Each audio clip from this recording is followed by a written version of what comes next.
Welcome to temple and entertainment channel.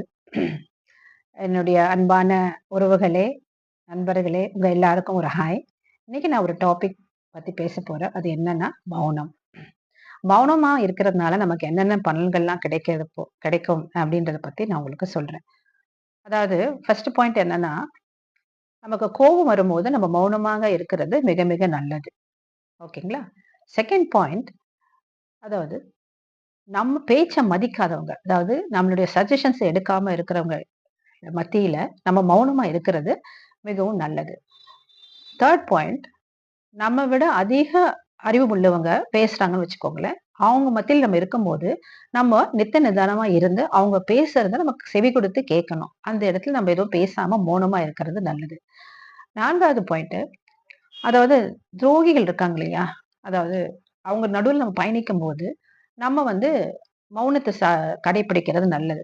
ஏன்னா நம்ம ஏதாவது சொல்ல போயி, அவங்க அந்த ஒரு வார்த்தைய 2 வார்த்தையா ஆக்கி அத மற்றவங்ககிட்ட சொல்லி, அது பெரிய பிரச்சனையாகும். அதனால அந்த இடத்துலயும் நம்ம மௌனம் சாதிப்பது மிக மிக நல்லது. அதே மாரி தற்பெருமை பேசுறவங்க, ரொம்ப தற்பெருமையா பேசுவாங்க. அவங்க நடுவுலயும் நம்ம மௌனமா இருக்கிறது நல்லது. அவங்க அவங்க நடுவுல நம்ம எதுவும் பேசக்கூடாது. அதே மாரி நமக்கு முதுகு பின்னால பேசுறவங்க கிட்டயும் நம்ம மௌனமா இருக்கணும். இப்ப நம்ம முதுகு பின்னால பேசுறாங்கன்னு சொல்லிட்டு ஒருத்தர் சொல்றாங்கன்னு வச்சுக்கோங்களேன். நம்ம உடனே போய் அவங்க கூட சண்டை போடுவோம். அந்த மாரி சண்டைலாம் போடக்கூடாது. நம்ம மௌனமா இருக்கிறது தான் நல்லது. அது மாரி இருந்தா தான் நமக்கு பிரச்சனை இல்லாம இருக்கும். அங்க மௌனம் கடைபிடிக்க வேண்டியது மிக மிக அவசியம். அதே மாதிரி நமக்கு ரொம்ப கோவமா இருக்கும்போதோ, சந்தோஷமா இருக்கும்போதோ, இல்ல வெறுப்பா இருக்கும்போதோ, நம்ம வார்த்தைகளோ, வாக்குகளோ நம்ம குடுக்கக்கூடாது. அந்த இடத்துல மௌனமா இருக்கணும். ஏன்னா நம்ம வார்த்தையே திருப்பி குடுத்துட்டோம். வாக்கு குடுத்துட்டோம்னா, அந்த வாக்க நம்ம செயல்படுத்தணும் இல்லையா? அது முடியாம போக சான்சஸ் உண்டு. அதே மாரி வார்த்தையில விட்டா அந்த வார்த்தைய திரும்பி வாங்க முடியாது. அதனால அந்த இடத்துல நம்ம மௌனமாக கட்டாயம் இருக்க வேண்டும். அதேபோல ஏதோ ஒரு மிக சிறிய ஒரு அடுத்த பாயிண்ட் ஒரு அ 8வது பாயிண்ட் என்னன்னா, மிக சிறிய பிரச்சனையோ, இல்ல பெரிய பிரச்சனையோ ஏதோ ஒண்ணு நடந்திருக்கு வச்சுக்கோங்களேன். அதுக்கு காரணகர்த்தா நம்ம தான் இருப்போம்.